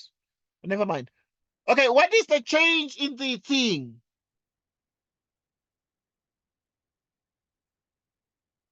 Okay. Okay, we continue. Yes, sir. Okay, yeah, okay. I want us to just practice this table. Okay, we're gonna be doing these kinds of things during the week. We need to do more of these discussions so that I can test you. I can know what you are thinking about these things. Now, this is the quantity at equilibrium. The question is, what do we put here? If we know the quantity at equilibrium is this, and we know initially we had nothing, we did not have any product there. When we're starting, we only had the reactants. The question is, what do you put here as the change? What do you think? Because I'm trying to develop your skills to complete this table. It's 3 mole. 3 moles. Well done. Plus 3. Put plus 3 there. Because now we have 0 plus 3, 0 plus 3, then you get this one. Okay. Then what do we put under oxygen? What do we put here? If this one is 3, we use the mole ratios, but what do we put here under oxygen? Because this chemical equation must be balanced, and it is already balanced. It is already balanced. So what do you put for oxygen here using the mole ratios? Sir, I think we put X over 33 times 3. Okay, Times that's fine. 2. That's fine. Remember that for the change, we only use one change to get all the changes. You know, we only use one. We don't use for the change. For the change, we only use one change to get the rest using the mole ratios. So because we're dealing with the change row, if this one is 3, and then this one is 1:2. This one is 1 is to what? 2. Okay, this one, SO2 is 2:1:2. So if this one is 3, then this one you must divide by 2. It's 1. If this one is 2, this one you must divide by 2. So if this one is 3, then you divide 3 by 2. You divide 3 by 2, you get what? 1.5. So that one must be 1.5. Remember that when you're dealing with the changes, we don't look at the initial things quite, you know? We don't look at the initial row. Then what do we put under 2SO2? For change, in the change row, what do we put under 2SO2?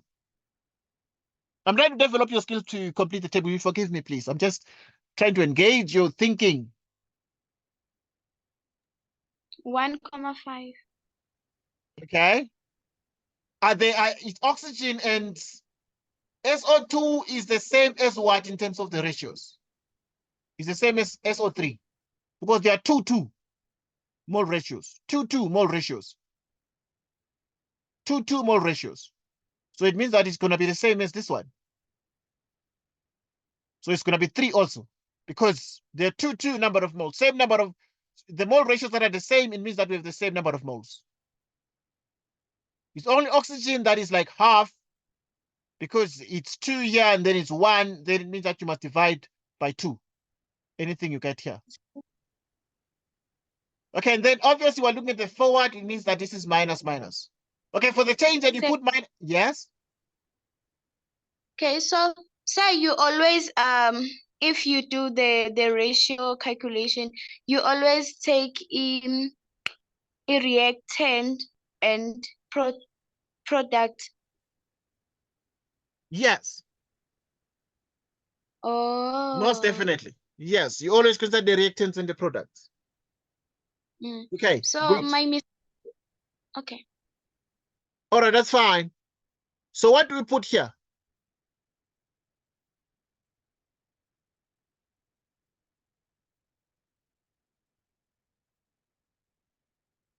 We put 1. We put 1. Well done.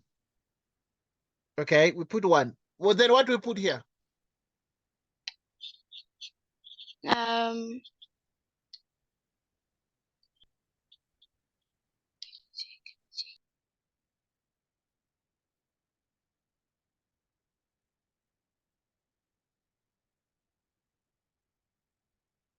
Okay, what do we put here?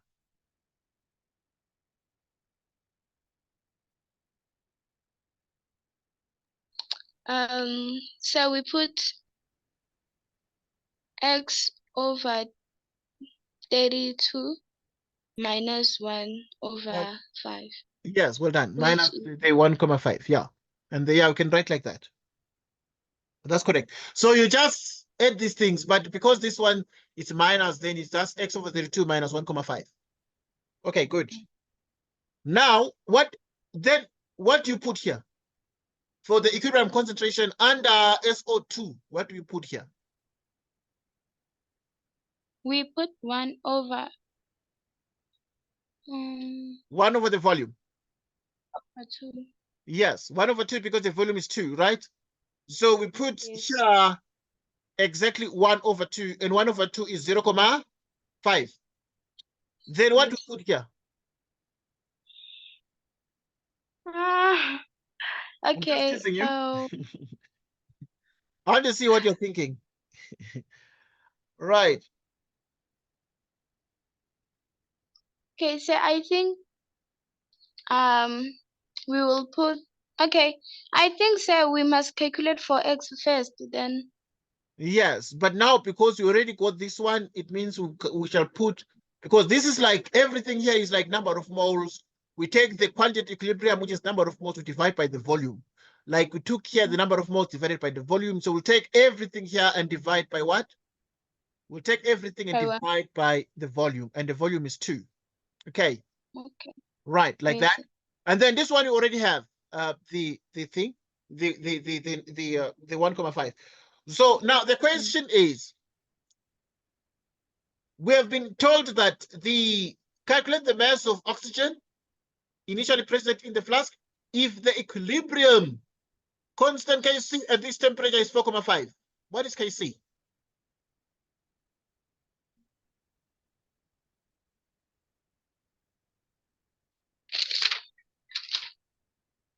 So you have SO2 squared oxygen, which means you have 4,5, which equals to, what is SO3? You put the SO3, because you already know that the Kc is what? The equilibrium constant at this temperature is 4,5. And then, now, what is SO3? SO3 is 1,5. It's equilibrium concentration. So you put 1,5, you square it. Then you have SO2. SO2 is 0,5.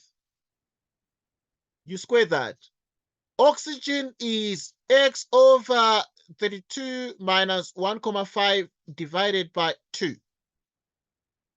Like this. Okay. So this is what we get. And then now, let us see what we're going to get here. So what we're having here is the following. So we got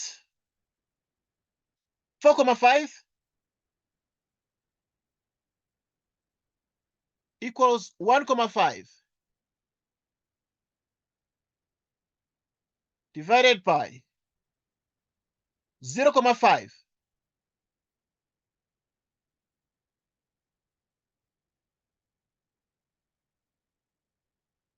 And then it is, here you have x over 32 minus 1,5.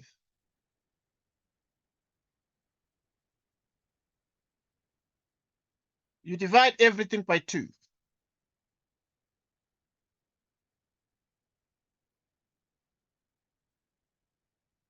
Okay, so now you cross multiply everything here, which is x over 32 minus 1,5 over 2. It is 1,5 squared. You cross multiply. So when you cross multiply these things here, you're going to get 1,5 squared, and then it's going to be 0,5. You square this, and then this one is 4,5, like this. And then now you continue. You again cross multiply here. You come here.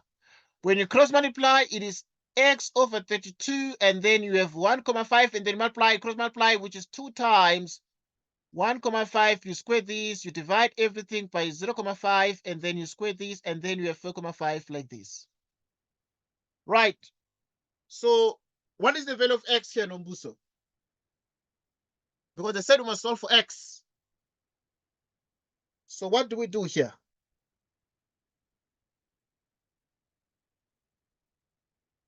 What do we do here? Okay, Yeah. we transport 1,5 to the We other transport, side. yeah, we transpose 1,5 to the other side. And this means that we'd have x over 32, which is, then you can have the 1,5. So there are a couple of ways to do that. One of which is to say that we have that 2. We have 2 times 1,5, which is square. You divide everything by 0,5 squared, and then 4,5. And then you have plus 1,5. Okay? And then what do we do now? Because we must solve for x, Nombuso. Just teasing, I want to see what you think about these things. You know, you have a perfect chance to share your thoughts. So what is the answer here? We times both sides with 32. Well done. You multiply both sides by 32, getting x is equal to 32, and you multiply by 2 times 1,5 squared divided by 0,5 squared, and then we have 4,5, and then we have 1,5. Okay, then x is equal to this. Then what is the value of x now?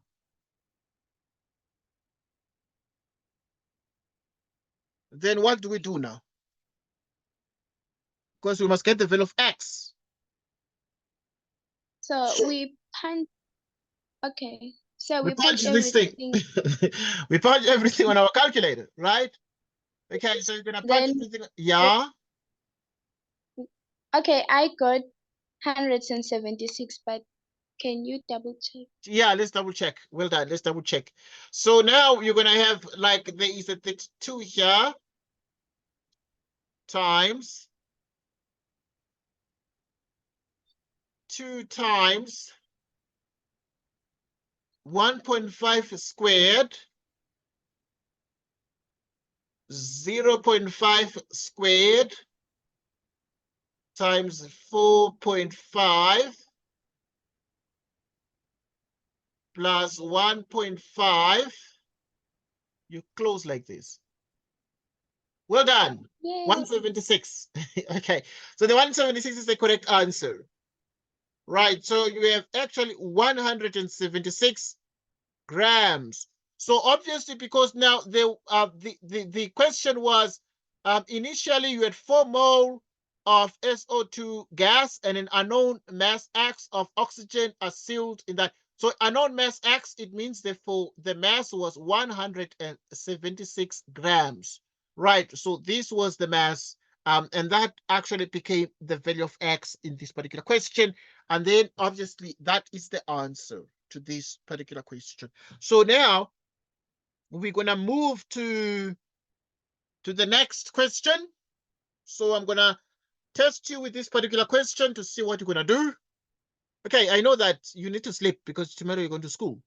So, but I want to test you some of the questions. This is a question that came in Gauteng. Yeah, it was in the trials. The trials are coming. The trials are coming, Nombuso. This one came in the Senior Certificate Preliminary 2018. It came in 2018. Now, if it can come for you, what would you do? I want to know. Because let's read the question together. Let's read the question together. Okay, so this one is going to be pretty much your last question for today. It's going to be your last question for today. Right, the equation below represents a hypothetical reaction that reaches equilibrium in a closed container after 2 minutes at room temperature. This was the trial in 2018, but I found it so good. It was a prelim, and we are writing the prelim next month.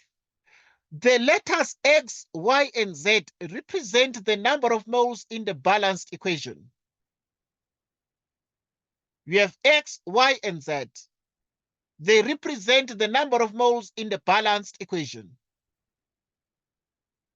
The graph below shows the change in the number of moles of reactants and products versus time during the reaction.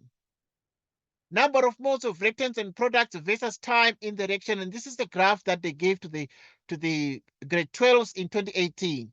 Now the graph of number of moles of reactants and products versus time. Okay, I don't want you to define dynamic equilibrium because we've done that. I want you to use the information in the graph and write down the value of X, the value of Y, the value of Z. What do you think the value of X is? What do you think the value of Y is? What do you think the value of Z is? If this particular reaction reaches equilibrium in a closed container after 2 minutes, you can see that after 2 minutes here, this one is level, meaning the number of moles of the reactants and products are all constant. And therefore, we have equilibrium here, and this is the fact that this hypothetical reaction that reaches equilibrium in a closed container after 2 minutes, it is a hypothetical reaction. It reaches equilibrium after 2 minutes. The question you're asking is, what is X, what is Y, and what is Z here?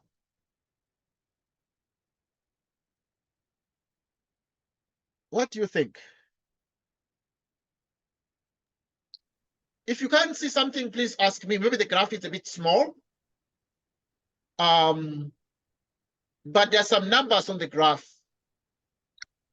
You know, on the horizontal axis, there's like 1, 2, 3, 4, 5. I'm just testing you with this question.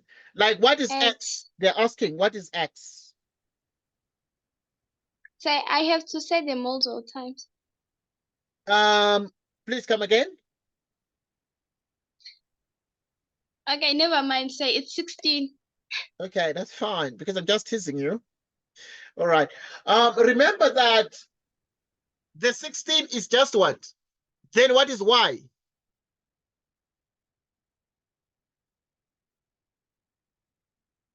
Then what is Y and what is Z?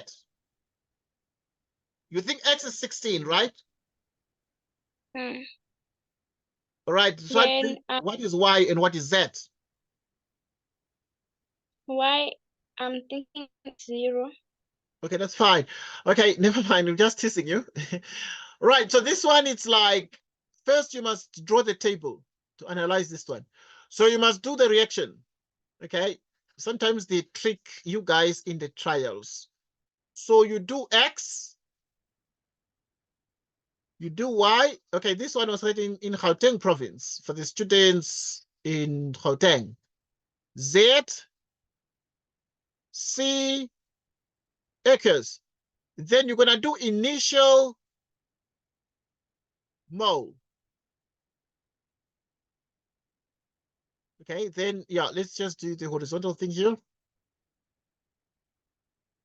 Right, so then you're gonna do initial mole. Then you're gonna do change.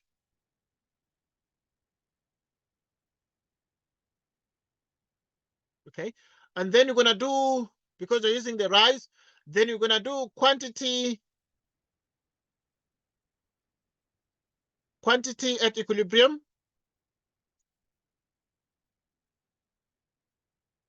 And then we're gonna do what? We're gonna do equilibrium concentration, whatever, if that is necessary. But we're dealing with the moles here, quite, so this concentration might not be very necessary. Then you're gonna do equilibrium concentration.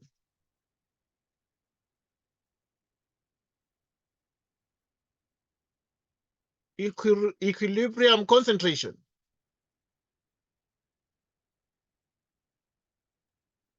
Okay. So what is the initial number of moles? Okay, so here in the table, you saw 16. This 16 is actually the initial number of moles. Okay, need to remove this here. Right, so the 16 is like the initial number of moles, but it's not really the X. So now the initial number of moles here is going to be what? It's going to be exactly 16 for A. And then the initial number of moles for B is going to be 8. And then this one is going to be 0 in the beginning, because it's going to be nothing in the beginning, a times 0, a times 0. Now, what is the change? What is the change? Okay, the change is going to be tricky, but it's going to happen according to the mole ratios. So if you like, you can say it's going to be minus X here, according to the mole ratios. This one is going to be minus Y. And this one is going to be plus Z. You can put like this. Okay, because these are like the mole ratios, X is to Y is to Z, you know? And then what is the quantity at equilibrium? What do we put here for X under A? What do we put here at equilibrium? What do you think? Okay, I think we would put negative X over. Okay, we don't that's have. fine. Yeah. So you need to think, because this was a trial exam. So the trial exam sometimes are a little bit tricky because they get you to think. You know? What we put here under A, and then what we put under B, what we put under C. Okay, we need to read from the graph. Because now from the graph, if you look at A at equilibrium for A, what is the number of moles? It's 8 for Yes. A. So this is equilibrium because it's level. So it means the number of moles are constant. And therefore, after this, after 2 minutes, and therefore A is equilibrium, number of moles is 8. And then for B, equilibrium number of moles is what? 4. For C, equilibrium number of moles is what? 12. Like this. So now you can be able to see what X is according to the ratios. What is X here? Because now it's like 16 minus a certain number is 8. What is this number? It's minus 8. It's minus 8, right? Yes. Okay, good. Why is it minus 8? It is minus 8 because 16 minus 8 is going to give us 8. What is this y?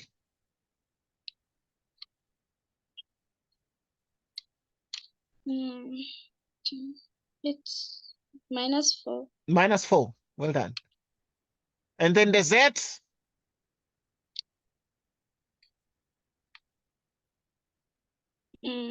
It's 12. 12. Well done. Okay, yeah, we're finishing because I know you must sleep. You're going to school tomorrow. Okay, now we want to find, so it means therefore the mole ratio is going to be these things. The mole ratio is going to be, for X, it's going to be 8, according to this. And then we're looking at the changes, please. The changes, those are the things that affect the mole ratio. And then the Y is going to be 4. And then the Z is going to be 12. But the mole ratios, you need to simplify them. So if you simplify them, what do you get? If the ratio is for X, Y, Z, X is 8, the Y is 4, the Z is 12. Then if you simplify them, what do you get?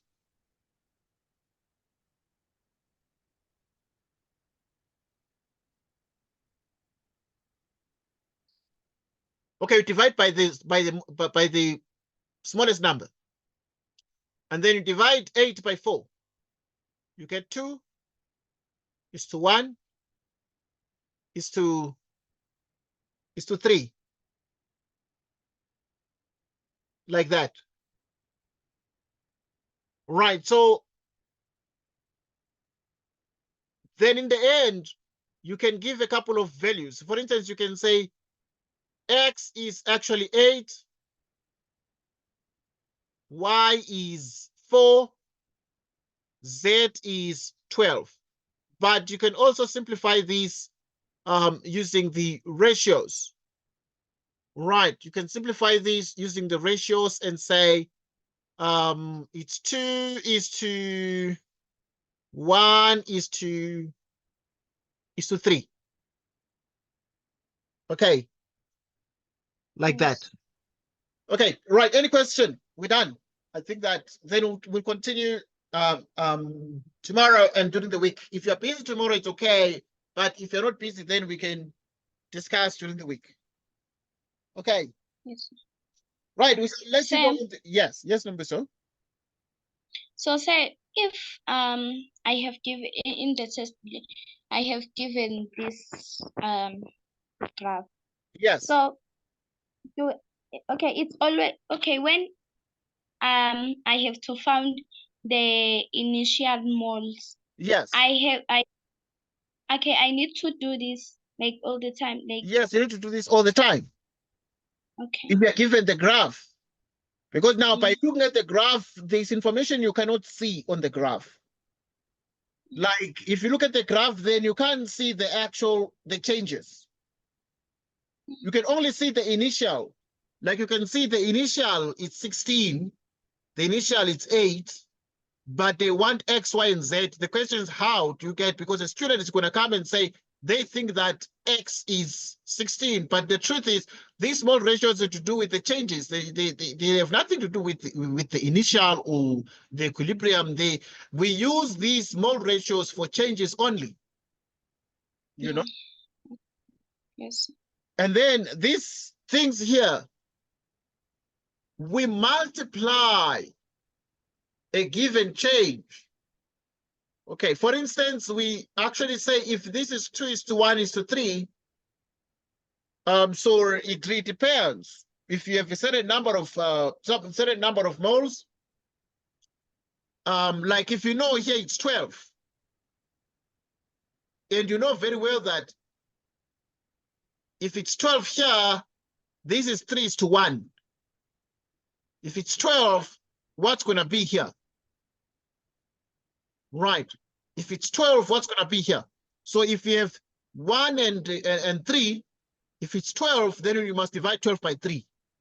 12 divided by 3 is what? It's 4. Yeah, but you see, my point is, then you must draw this table, because if you're just looking at the graph, then you can't be able to answer this question, because you'll just be seeing 16 and seeing 8, and then now you won't know what X, Y, and Z are. You know? And then you're going to get confused. And then you're going to mix everything up. But the table organizes the information very well. Okay, I'm just testing you the skill today to just be able to do this. I said ready tomorrow night, we're going to be doing electrochemistry, electrochemical cells, the galvanic cells, electrolysis, and many things like that. Yeah, but we thank you for joining us today. Until tomorrow at 8 p.m. after school.